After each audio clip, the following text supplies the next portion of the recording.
Well, I think Fragments, which was done in 2002, is a good example actually, because I think in some ways it's my favourite public art project, because the OPW commissioned it, and the site itself had been an archaeological site, and they'd had to build the offices for the revenue over this site and leave it exposed. And one of the dynamics of that is during the process of the archaeological dig, they'd removed a lot of the objects that they'd found to Dublin, to the Collins Barracks. So I thought that was quite an interesting context for an artist to be engaged with. And I was quite surprised that my project proposal was accepted, because I was quite critical of the process that they'd undertaken. I felt it was a very colonial construct to remove the artefacts found on site to the capital city, and so in a way I was proposing artworks that kind of inherently were critical of this removal from context. So, and the other thing that they were doing was they were building these cabinets, and all the artifacts that sort of meant something to the site were being returned in as replicas. So I proposed to make replicas of the replicas and to use different materials to change the dynamic by using contemporary materials like aluminium and terrazzo.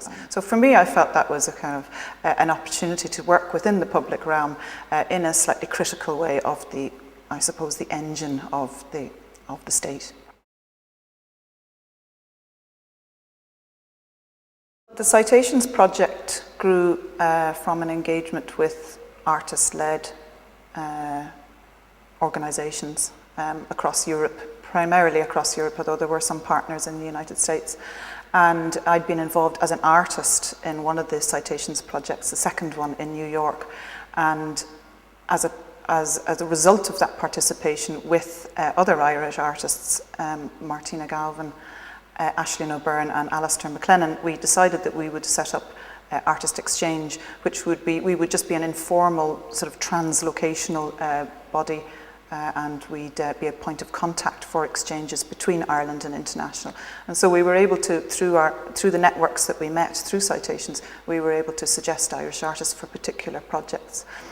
And that was quite, that was quite exciting. And then we were approached by Sean O'Reilly, who was the director of the entire Site-Ations International, to be partners within a project that would take in 6 countries and 6 locations. And the idea with that was like really working with the boundaries of place and what place means and what publics mean in particular situations. And we were sort of looking at the peripherals of Europe and the so-called non-exciting places. So Sligo was chosen as an example for Ireland, as a site for Ireland.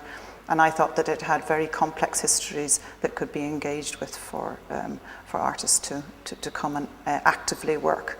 And so we were very careful to make sure that artists made site visits, that they had a very good information. So the contexts were always described very clearly by the artist curators, what kind of parameters around ideas of place and publics were available to the artists coming in to work on site. Each curator for each site constructed a sort of critical arena for the artists to engage with, and I was particularly interested in looking at sort of aspects of landscape within the Irish context, and conversely, like looking at the idea of technologies within the landscape. And for me, it was very important to get across these kind of competing ideas about values of land, and also that land, the trace of the human, particularly in Sligo, was very, very obvious from very early points of human history to the present. So there are these traces all across the land, and I felt that some of these had kind of contested histories, some of these had hidden histories, and so I thought it was an interesting way to kind of like enter into kind of different sets of knowledge that are embodied within landscape. The After project in itself I thought was interesting, because through the work with Alfred Rojar and the trade construct, 5 artists who lived in the area were able to investigate shared interests and shared concerns about landscape, but also were able to,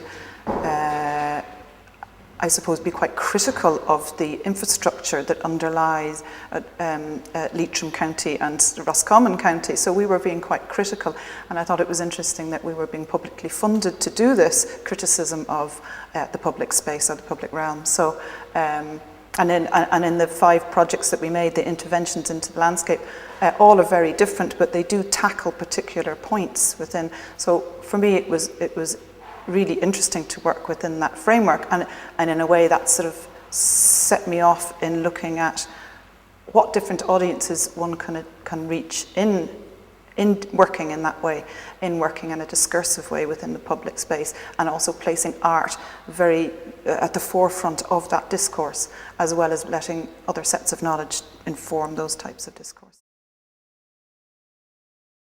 I think one of the, I suppose one of the biggest hiccups in terms of commissioning sometimes is the time frame in which, you know, artists are expected to kind of develop a project and articulate it clearly, particularly in socially engaged practices or practices which sort of almost borrow from the social sciences. So there's a longer research period. I think that has to be embodied within it. And I know it's tied into finances and budgets and things, but I think maybe some sort of strategic planning around that would be really helpful.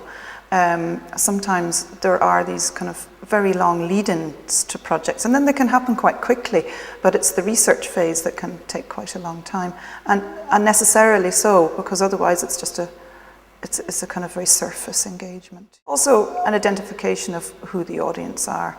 I think often this idea of general public, you know, is one that's kind of very kind of contingent and mutable. And then the idea of if it's a public building, you know, there's all of these kind of different dynamics. So I think identification of what's the expectation for the artist in terms of the publics, or whether they're allowed to describe that themselves, you know, so sometimes that can be. But I think artists, you know, tend to allow for that, and they're beginning to be clearer and clearer about what publics they are addressing and how they can use kind of institutions within that.